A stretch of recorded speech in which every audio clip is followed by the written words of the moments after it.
Here are some useful things you should know about Malapascua before you go.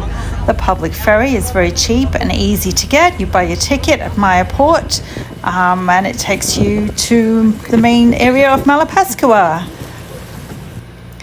Bounty Beach on Malapascua is where all the action is. There are lots of bars, lots of places to stay. The beach is quite nice. Most of the dive shops are along Bounty Beach or just back a little bit from it. There are no proper roads along the beach. It's a sandy track, as you can see. There are all manner of hotels and sorts of accommodation, from cheap to top-notch. We stayed at Blue Coral, which suited our needs. It's not the flashiest, but the location is amazing, and it's on beautiful Bounty Beach. Of course, if you're going to Malapascua, you should dive with the thresher sharks. The thresher sharks have now moved from Monad Shoal to Kimud Shoal. We went diving, 2 dives there one morning, and it was amazing. There were lots and lots of threshers. They came up really close. They were quite curious, I think. We got some great footage, and it was a really enjoyable dive. But don't limit yourself to Kimud. There are some great local dives. We saw some mandarin fish mating. We saw pygmy seahorses. We saw regular seahorses and all other kinds of amazing creatures on the local reefs. We also did a night dive, which is when we saw the mandarin fish mating, of course.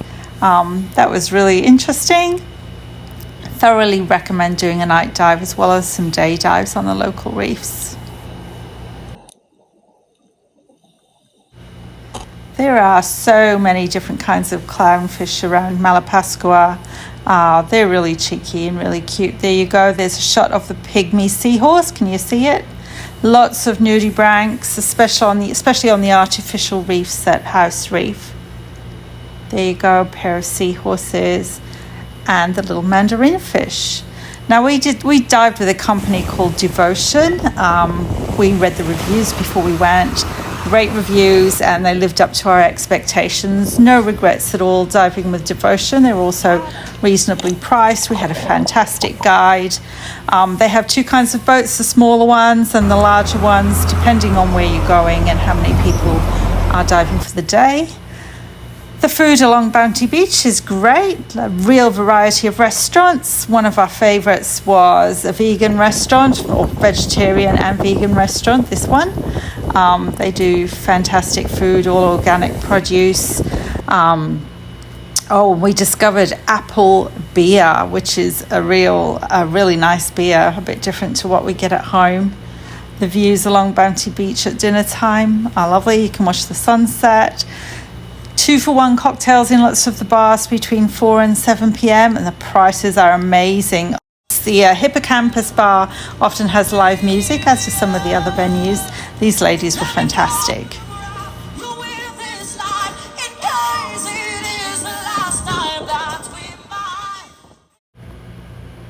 Malapascua is home to lots of dogs and cats. Lots of them aren't owned by anybody, but the locals look after them anyway.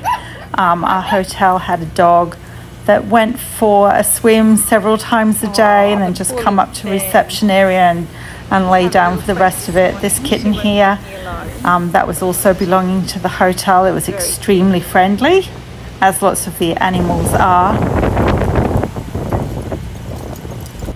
There's more to Malapascua than just Bounty Beach though, so make sure you explore the village. We walked from Bounty Beach right to the north of the island along this concrete road. The weather in Malapascua can change really quickly. We're actually stranded in Malapascua right now. The ferries aren't running because of a typhoon that's just hit. As you can see, you wouldn't want to be on the water in that weather, but it also means that diving's been cancelled for the last couple of days, which is a real shame for lots of people. Well, I hope you found something useful in our video. The wind does seem to be dying down here, so hopefully we'll get the ferry in the morning and on to our next destination.